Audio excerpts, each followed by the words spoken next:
Hey guys, what's going on? Paul here. Welcome back to another Cardano catch-up, where every Friday we take a look back at the main news, items and events from around the Cardano ecosystem that caught my eye this week. So lots of different project updates, some monthly reports, a few interviews that I've had, lots of other updates there. Timestamps will be down below. Give the video a like, share it out if you think others can benefit, subscribe if you're new. I do appreciate it. Let's jump into it.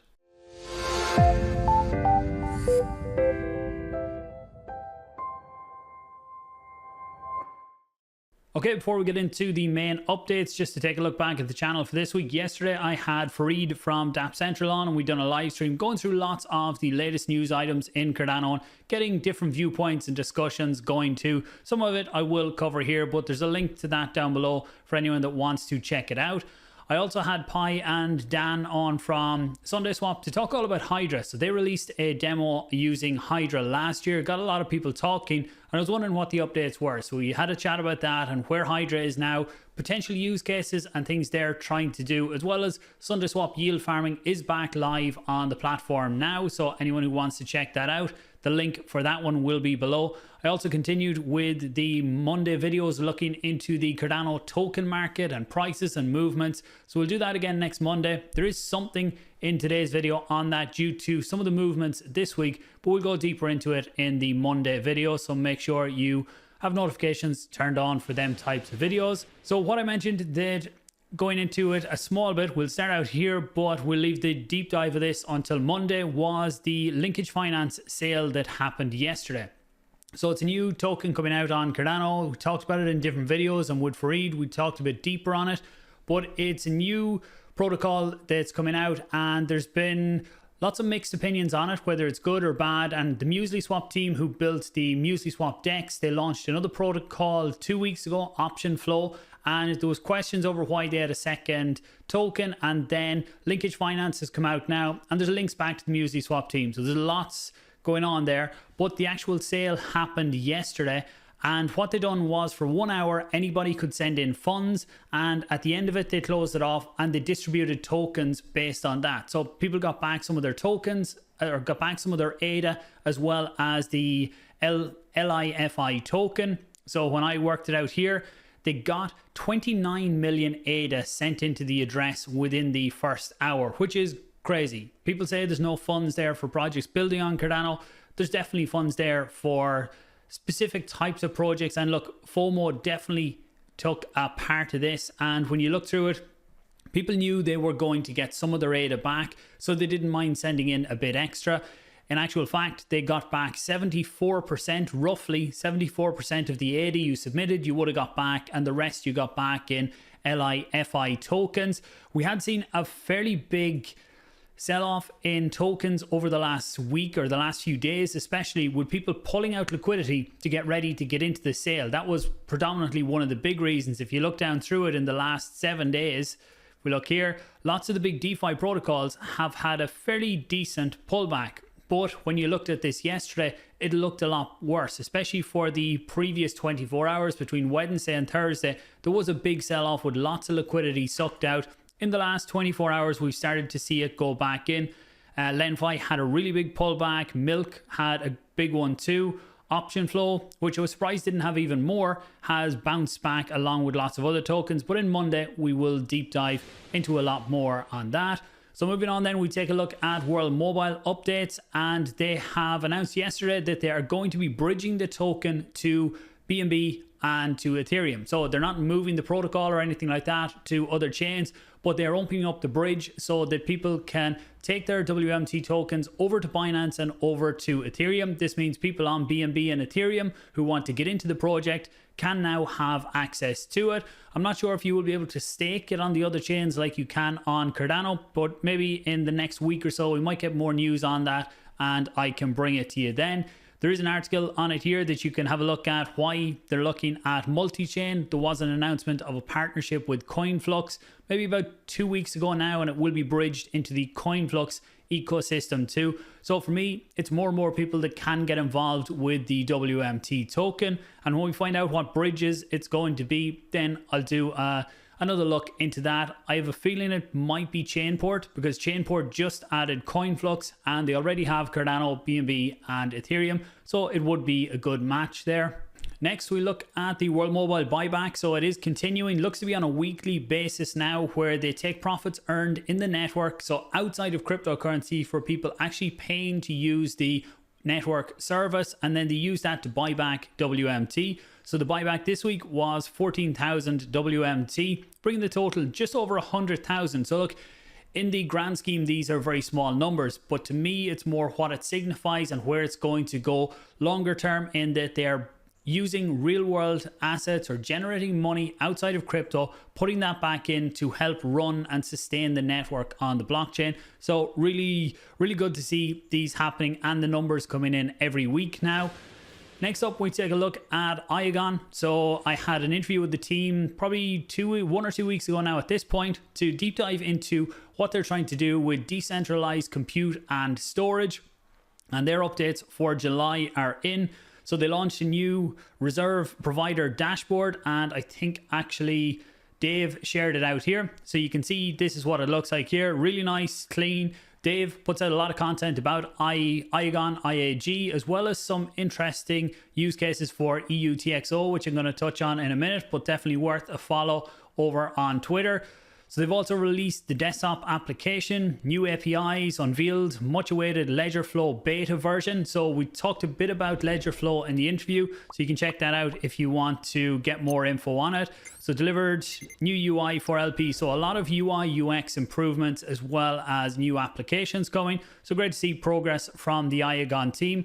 One thing not mentioned there that I seen on Twitter was their upcoming staking model is designed with self-custody, giving you ultimate security and privacy. So like Cardano, we stake our ADA, the ADA stays in your wallet, you hold custody all the time. The same with World Mobile Token. And someone asked here, would it be like World Mobile Token? And they said similar, but with the innovative twist, they're utilizing NFTs to streamline the process. So once we see more on that, I will definitely bring that info here. Just want to mention Dave there, if we take a look at some of his other posts over on Twitter, was he's been trying to see what he can do with UTXOs and see about submitting transactions to multiple dexes. So one transaction, you submit one transaction, it goes off and does either buys or sells on multiple dexes and brings back the result to you. So you can see here, successfully replicated single transaction split. So this is exactly what El Ralito had done down below. I'm not sure if I shared this one last week, but there is some updates on this too.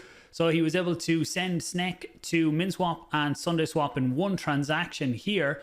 One of the updates then was successful transaction grouping is fully possible. So this was to send different tokens to a DEX and sell them all off in one transaction. So for him, it was sending them in one transaction. They were sent to the DEX and then they were able to be sold on the DEX like that.